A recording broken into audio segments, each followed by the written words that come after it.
Καλησπέρα φιλαράκια μου. Άλλο ένα βίντεο από Moto Familia. Είμαι ο Χρήστος. Σήμερα σας παίρνουμε μαζί μας σε μια μικρή βόλτα από το Άργος στην ορεινή Αρκαδία και συγκεκριμένα στη Βιτίνα. Εντάξει, σε εμάς είναι σχετικά κοντά, είναι περίπου μιας ώρας δρόμος. Για κάποιους άλλους είναι πιο μακριά προφανώς.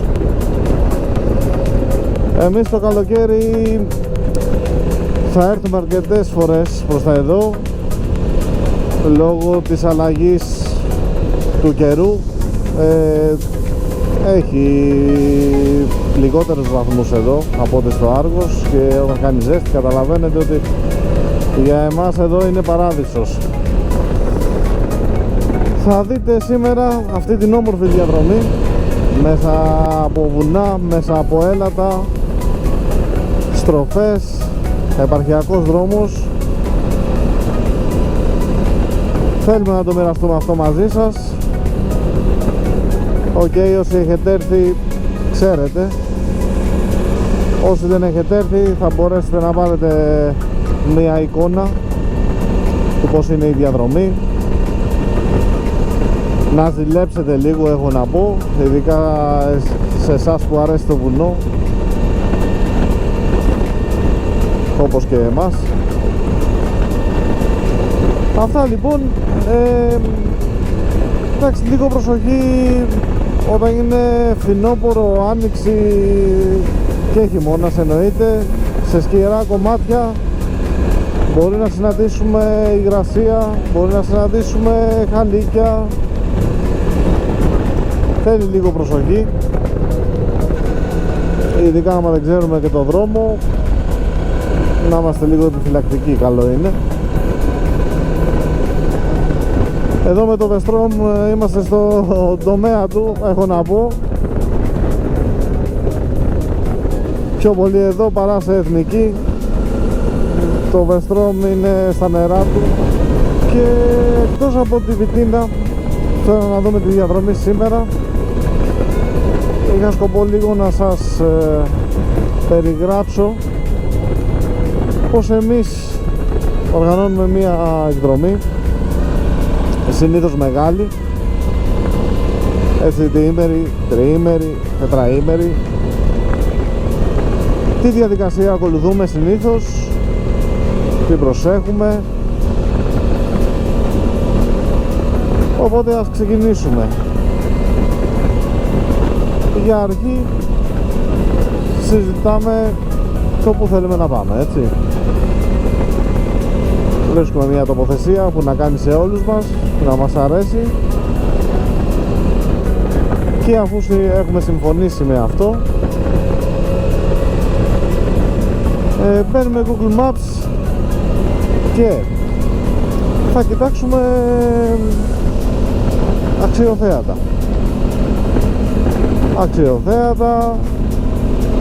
ή γενικά κάτι που μας έχει κινήσει το ενδιαφέρον, κάτι που μπορεί να έχουμε δει σε ένα βίντεο καλή ώρα και να μας τράβηξε την προσοχή. Γενικά ψάχνουμε τι σημεία μας αρέσουν, έτσι ώστε να μπορέσουμε να τα επισκεφτούμε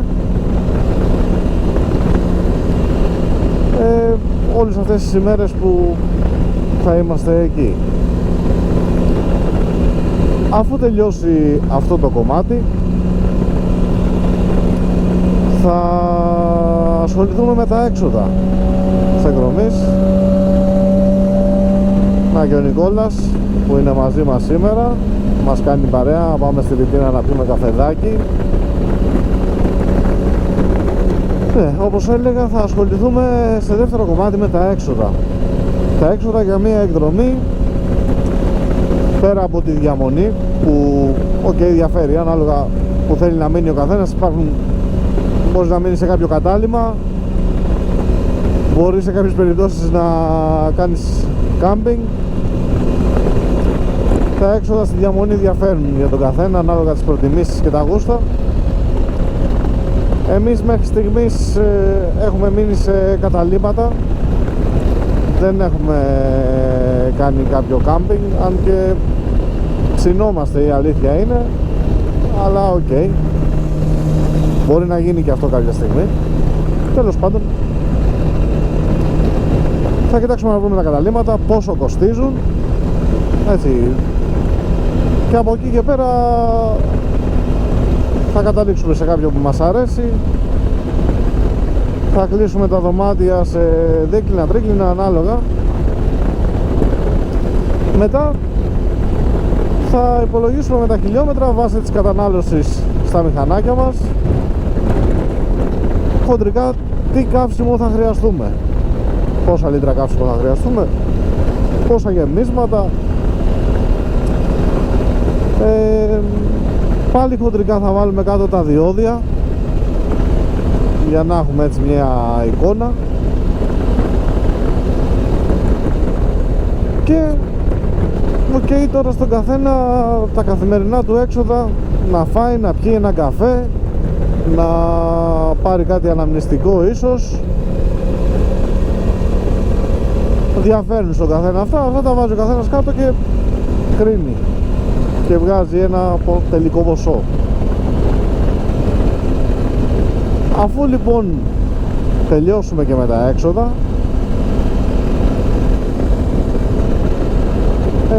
μετά πάμε στο κομμάτι της μηχανής. Να φροντίσουμε η μηχανή μας να είναι λειτουργική, ιδανικά να έχει κάνει πρόσφατα και κάποιο σέρβις, να είμαστε σίγουροι ότι θα πάμε και θα έρθουμε χωρίς να χρειαστούμε κάποια οδική ή γενικά να επέμβουμε επάνω σε κάτι. Θα ελέγξουμε την πίεση στα ελαστικά μας, θα ελέγξουμε την αλυσίδα μας. Γενικά θέλουμε η μηχανή μας να είναι λειτουργική για να μπορέσουμε και εμείς να ευχαριστηθούμε την εκδρομή χωρίς αναπάντεχα προβλήματα. Μετά θα ασχοληθούμε με τον εξοπλισμό μας, να έχουμε όλα τα απαραίτητα λέγοντας κράνη, μπουφάν, γάντια, μπότες, παντελόνια μηχανής, ναι, και ανάλογα την εποχή που θα πάμε, αν είναι επίφοβο να μας πιάσει κάποια βροχή, που συνήθως εμείς θα έχουμε πάντα μαζί μας ένα σετ αδιάβροχα, ποτέ δεν ξέρεις. Και εδώ στη Βιτίνα που είχα έρθει στο παρελθόν, που σας έχω πει όταν είχα το κατέμ, είχαμε δει τον καιρό, έδειχνε ηλιοφάνεια και μια ωραία μέρα ξεκίνησε μια μπόρα. Για καλή μας τύχη δεν ήμασταν με τις μηχανές εκείνη την ώρα, είχαμε κάτσει για καφέ.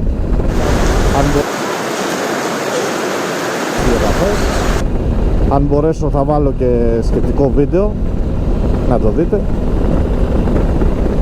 Θέλω να καταλήξω ότι μπορεί να την πατήσουμε. Μπορεί ο καιρός να λέει ότι θα είναι καλός και εν τέλει να μας πιάσει μια μικρή μπόρα.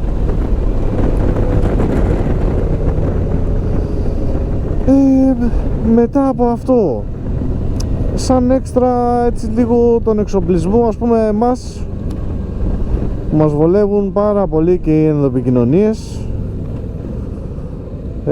Μας έχουν βοηθήσει άπειρες φορές στις εκδρομές μας, είτε για να προειδοποιήσουμε τους πίσω. Είμαι εγώ μπροστά για παράδειγμα και βλέπω σε μία στροφή επάνω μία πέτρα, μιλάω με τους φίλους μου, τους το λέω από την ενδοεπικοινωνία και μπορείς να αποφύγεις τα χειρότερα με αυτόν τον τρόπο. Επίσης μια ενδοεπικοινωνία μας έχει σώσει και story time στο Καρπενήσι. Έχω μείνει εγώ από Ντίζα συμπλέκτη.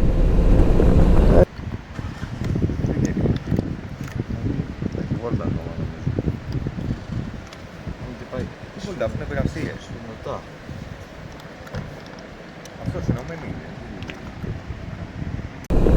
Εν τέλει δεν μπόρεσα να κάνω κάτι μόνος μου, γιατί η ντίζα είχε κοπεί στη μέση ακριβώς. Ήταν μπλέξιμο πολύ, ήταν Κυριακή, δεν μπορούσες να βρεις συνεργείο ανοιχτό. Εν τέλει, για να μην σας κουράζω, πήραμε τηλέφωνο σε μια ταβέρνα που είχαμε καθίσει την προηγούμενη μέρα και ο φίλος ήταν μηχανόβιος, πολύ καλό παιδί, μας εξυπηρέτησε. Πήρε το μηχανικό του τηλέφωνο ο άνθρωπος, άνοιξε και πήγαμε και μας εξυπηρέτησε. Και θέλω να καταλήξω ότι εάν δεν είχαμε τις ενδοεπικοινωνίες, επειδή εγώ στην προκειμένη φάση δεν είχα συμπλέκτη και τη μηχανή την πήγαμε καρφωτές, που σημαίνει ότι εάν έπρεπε να σταματήσω σε μια διασταύρωση, σε ένα stop, σε ένα κόκκινο φανάρι, θα έσβηνε η μηχανή και θα έπρεπε να προσπαθήσω πάλι να τη βάλω εμπρός και. Μέσα σε όλη αυτή τη διαδικασία η ενδοεπικοινωνία μας βοήθησε πάρα πολύ, γιατί μπορούσα να συνεννοηθώ με τα παιδιά τα οποία με βοηθήσανε πάρα πολύ στο να φτάσουμε στο συνεργείο, και ήταν ένα σημαντικό κομμάτι για εμάς εκείνη την ημέρα το ότι είχαμε μαζί μας ενδοεπικοινωνίες. Μας βοήθησε απίστευτα. Τέλος πάντων, αυτό. Σαν κάτι άλλο έξτρα, τα φώτα της μηχανής, ok, παίζουν βασικό ρόλο, ειδικά σε ορεινά κομμάτια.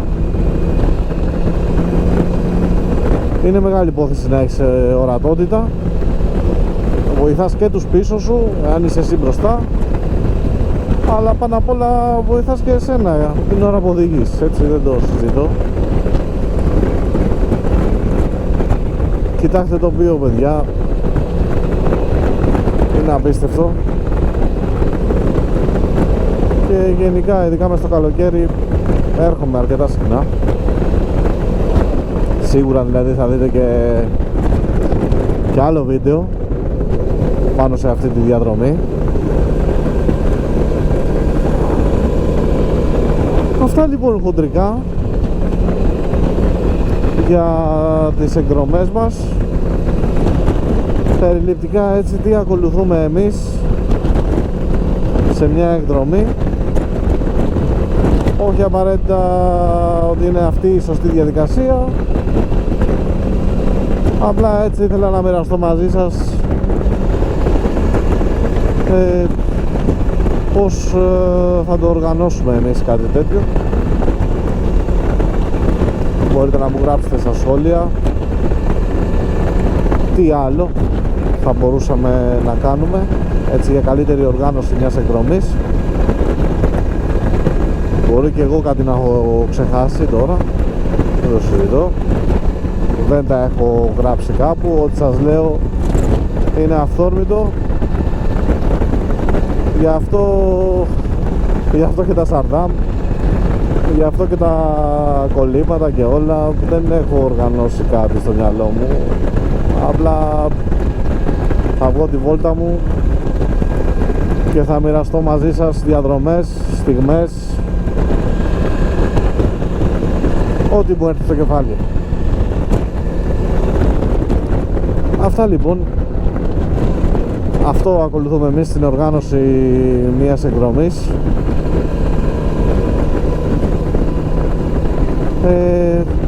Θα σας κλείσω για λίγο, να φτάσουμε λίγο πιο κοντά στη Βιτίνα.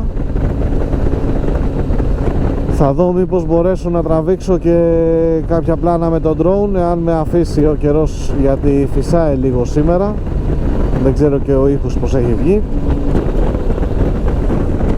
Θα προσπαθήσω να βγάλω κάποια πλάνα με τον drone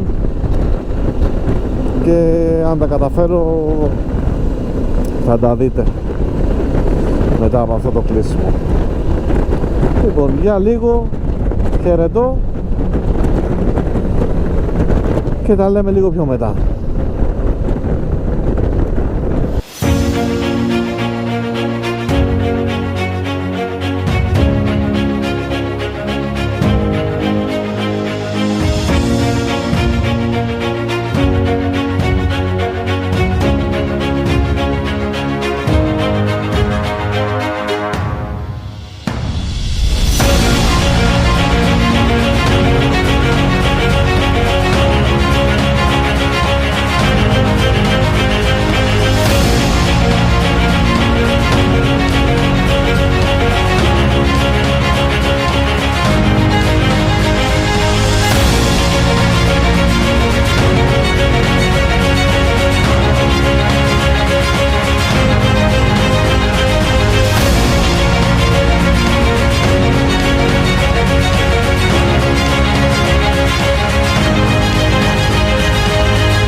Έτσι λοιπόν, φιλαράκια μου, μπήκαμε Βιτίνα. Ο καιρός μας άφησε να τραβήξουμε ένα μικρό πλάνο με το drone. Πιστεύω μέχρι τώρα θα το έχω βάλει, να το δείτε. Αυτό που έλεγα πριν, ας πούμε, για τον καιρό, δεν ξέρω αν φαίνεται στην κάμερα, ενώ δεν έχει δείξει βροχή, μας ήρθαν μερικές σταγόνες και βλέπω και κάποια σύννεφα. Ελπίζω να την γλιτώσουμε για να μην φάμε βροχή. Όπως και να έχει, ας σας δείξω λίγο και την είσοδο για τη Βιτίνα. Να δείτε λίγο πως είναι. Από εδώ αριστερά είναι ο δρόμος της Αγάπης. Θα σας βάλω φωτογραφίες να δείτε.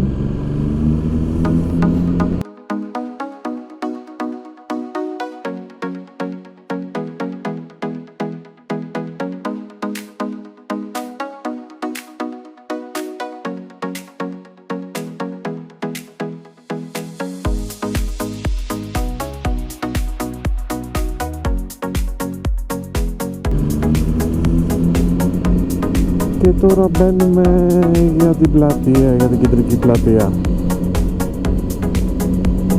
Κοντεύουμε. Να πάμε, να παρκάρουμε, να πιούμε την καφεδάρα μας.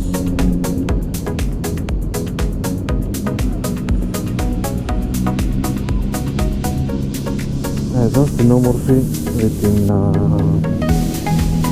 Αυτά λοιπόν από εμένα, παιδιά. Εδώ είναι η πλατεία, αριστερά. Θα πάρουμε ένα πλάνο για την πλατεία. Ελπίζω να σας άρεσε το βίντεο. Αν θέλετε κάτι παρόμοιο, πάλι γράφτε μου στα σχόλια.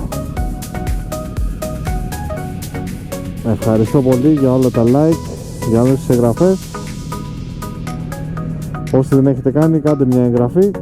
Ένα like και ένα σχόλιο μας βοηθάει πάρα πολύ. Γεια σας. Πώς θα κάνει?